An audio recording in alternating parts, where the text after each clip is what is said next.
Habayeho umuhungu n'umukobwa bakundana igihe kitari gitoya kigera ku myaka 3.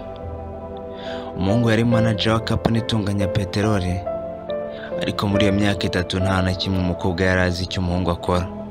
We yaramubonaga akabona ni umutwazi w'imizigo, bitewe ko umuhungu ntabwo yashakaga kubigaragaza.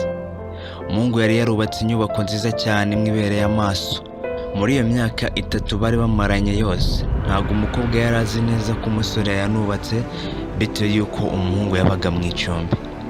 Bitewe ko yashakaga kwigaragaza arebe neza nimba ngo umukobwa amukunda. Umunsi umwe umuhungu yateye intambwe abwira umukobwa ko ashaka yuko babana. Umukobwa yaramubwiye mu magambo meza, aramubwira ati uko ufashe umwanya ubitekerezaho ufata umwanzuro ngo tubane, reka nanjye umwanya uhagije nanjye mbitekerezeho nzagusubiza. Yamuhaye umwanya uhagije, aragenda arabitekereza.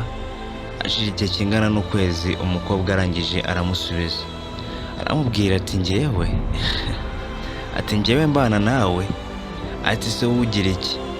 Ati naho ubura acumbitse, rimwe na rimwe ugasirirana ba nyir'inzu, ubu njyewe nakwemera kubana nawe. Ese ubona turiya mizigo y'amakara wirirwa wikorera buri munsi yatugeza kuki? Ati njyewe ntawe iwacu wapfuye icyo. Ati njye sinakwemera kubana nawe. Mu buzima niba wanabitekerezaga, bisubize iyo ubikuye, kuko n'undi munsi ntuzigere kongera kunzana icyo gitekerezo cyo kubana nanjye, kuko ntago mbikeneye mu buzima.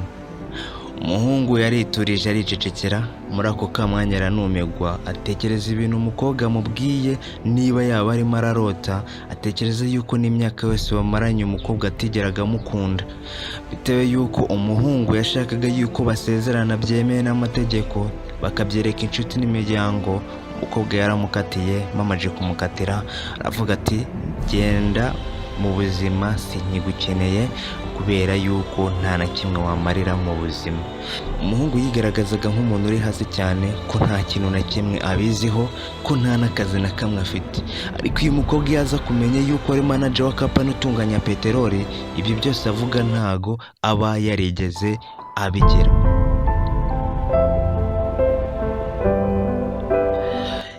Hashije igihe kingana n'amezi 5, umuhungu ahura n'undi mukobwa amusaba urukundo ngo bakundane. Barakundanye, urukundo rwabo ruraryoha.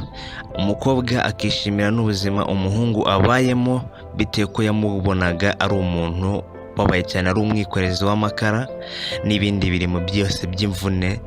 Ariko umukobwa yareshekamye, arakundana n'umuhungu, bagerana mu gihe kingana n'umwaka bakundana. Bigeze ho ngaho umuhungu areba kugomeza kubimuhisha, arangije musaba yuko basezerana. Umukobwa arabyemera, bitewe yuko umukobwa yamukundaga kuri rwa rwego rwo hejuru. Barasezeranye, babyereka inshuti n'umuryango. N'ababeshye nta n'ikintu cyari kiryoshye nk'ubukwe bwabo.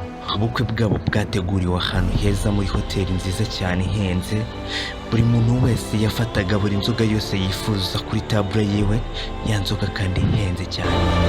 Buri muntu wese wari aho ngaho yarumiwe cyane, aratangara. Batangira kujugira bavuga ati si ni wa muhungu twabonaga wikoreraga amakara. Abantu benshi baratunguwe, bamona yuko ibintu byose byahindutse.